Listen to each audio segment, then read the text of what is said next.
Jessie Draper, the Valley Girl. What does your company do?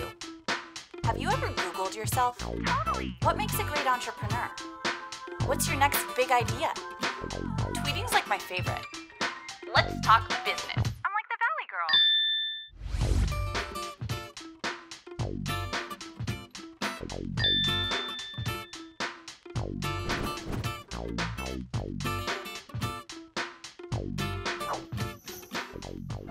Sometimes it's hard to find help for your child. Let's talk business with the Children's Health Council. The Children's Health Council is a nonprofit organization that helps children and teens with disabilities find the best way to learn, develop, and thrive. Andrew Cope is the Director of Advancement of the Children's Health Council. Well, Andrew, welcome. We are so excited to have you guys here. This is really exciting. And tell me, how did you first get involved with the Children's Health Council? Well, I've been working at Stanford for 16 years before coming over to Children's Health Council. A search firm came to look for me when I was working at the business school, and I had worked in children's health for a while with the Lucille Packard Foundation, and so they came to talk with me. I was really interested in getting back into children's health because it's sort of the most fulfilling work I had done in my career. And so it's just a great place. You know, it's been there 58 years. They're doing incredible work in the community all this time. And It really is. So how long has it been around? It's 58 years. 58 years. You know, I used to work there when I was in high school. I've heard that. I worked there, and it's such a great organization. Tell me just an overall, for those of us who don't know what the Children's Health Council is, what do they do? Right. Well, we're a place that really helps families at all stages, you know, whether it's something very routine or something very severe. We essentially are broken into four main areas. Kids who have ADHD, autism spectrum disorders, learning challenges, or we also help with anxiety and depression. So a whole range of areas in there, from learning challenges to mental health and things. And something I find really interesting as well is you help the parents too. We do. Yeah, it's really neat. We have a grant that gives us an ability to do free parent education throughout the course of the year, and so we're able to do about 40 parent ed programs for free to the community. It was great. Last year we had 1,300 people that came to those free parent ed sessions, and then we also offer parent coaching on a one-on-one basis with clinicians, and so. Which is so important because, you know, it is, I mean, this is obviously about the kids, but, you know, it's hard for a new parent who, you know, their child has a learning disability of some sort, so it's really important that you teach them how to deal with it as well. Exactly. And we have specialists that work from birth to age 18. So you can have kids that are missing markers, you know, right in their first couple of months, and they can be brought in. We have specialists that'll help people, you know, address what those challenges are, figure out what they are, and design a course for them. So. Yeah. Now, and then you have 2 schools. We do. So where are those? The Esther B. Clark School, which has been there probably some 50 years now, is in the back of our building, and that works with the public school districts. We have 28 different districts that we work with, and so if a child can't survive and thrive in the special ed program there, they'll be referred to us, and we'll take on their education program. But just this past year we started Sandhill School, which we're really excited about. It's an independent school, so it's not affiliated with the school districts, and it's for kids kindergarten through 3rd grade right now. And the whole idea was, let's develop a school. And this is a full-time school. Full-time school. So for kids kindergarten through 3rd grade to go to. Exactly. That's amazing. Yeah, it's fantastic. And the whole idea is that, you know, we have these kids at the Esther B. Clark School who've had challenges throughout their life, and they may be 6th, 7th, 8th grade, and they've already, you know, met so many roadblocks along the way. The idea of having a school that did some early intervention, and you know, you see kids that have these emerging challenges at kindergarten, 1st grade, they come to us, and then hopefully we can change the course of their life.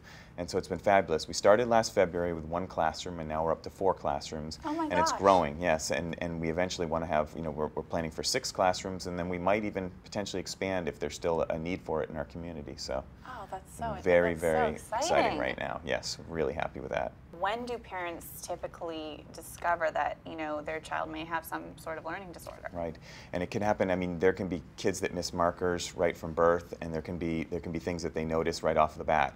But then oftentimes it's not till they really reach the school age, the kindergarten, 1st grade, In a lot of cases, it's exhibited by their behavior. They're the kids, they may have a learning challenge and nobody knows it, or they may have an emotional challenge and nobody knows it, but it's exhibited in their behavior in the classroom. And so that's when it happens quite a bit. And So usually when they enter school. enter school. You guys are doing it's just a beautiful thing you guys It are really doing. is.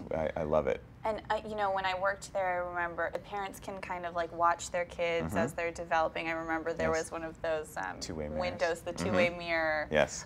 So the kids don't know that they're watching, but it also, I mean, that also helps teach the Yes. parents. It really does. They actually even have a parent interactive component that's fabulous, where they can actually put a little sort of speaker in the parent's ear, and you can have a specialist, a behavior specialist behind the glass, and the parent can interact with their child who's showing some sort of behavior challenge, and the specialist can explain to the parent what to do.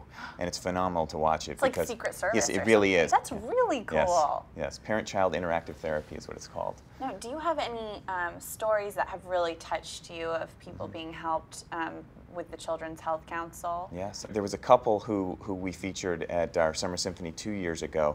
It was unbelievable. They had a child who was diagnosed with autism, who came to CHC, and they began really aggressive therapy with this child. And very simple, the way they described it at the end was this child made dramatic improvement over time. They explained to me and said that, you know, the child, we thought our child was gone. We'd lost our child because as the autism sort of emerged, this child sort of went into his own world.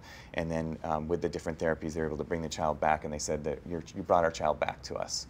And it was just phenomenal because as a parent myself, I think about that and, you know, all the time, and it's really, really touching. That's really touching.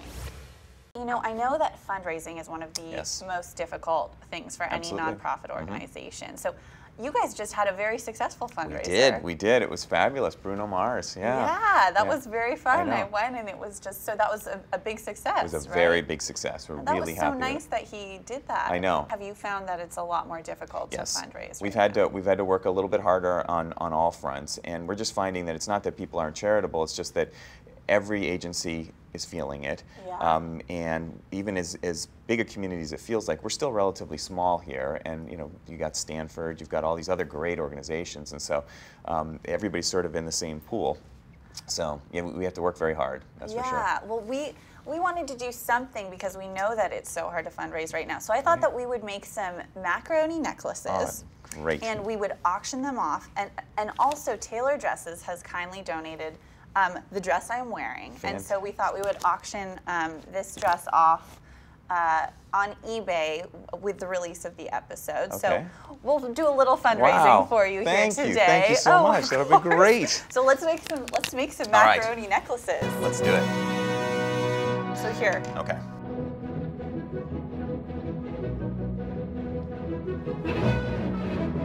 You know what we need is like a little piece of tape or something. You know, we're testing your fundraising skills right now.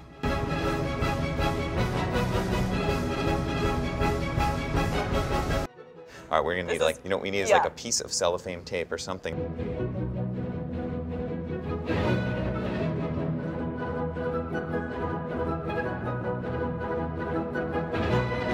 So now I understand you have quite a nickname. I have quite a nickname? Yes. Oh, okay. Kung Fu Pandrew, I believe it is. Yeah.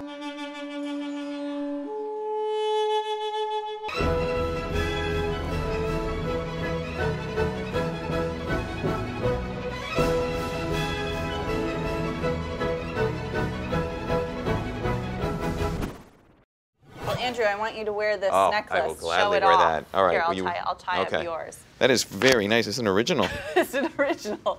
So I love it. We're going to auction off these beautiful necklaces. I love it. My kids might. For the Children's Health Council. Here, I'll wear yours. All right.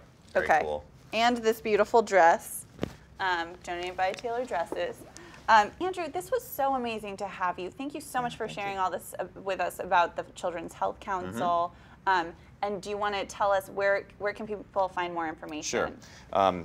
www.chconline.org is our website, and we just launched a brand new website. It's absolutely gorgeous. One of the things we're really proud of. I saw it. Yeah, it's It beautiful. looks really cool. It's beautiful, and it has everything very well organized and everything about our services and our schools, and so it's a great place for people to start. Who do you want to get involved? Do you want parents to come check you absolutely. out? And just, absolutely. What we're interested in is obviously parents, if they have any questions about things that are going on in their child's life, we're the kind of place, and you don't have to have a serious serious challenge. I mean, if you've got something nagging in your mind, you can come and talk to us. We have people that will literally, they may tell you it's nothing. They may say this is part of growing up, or they might say, come on in and we'll take a look. But then also people in our community who appreciate what we're doing. We'd love to have supporters.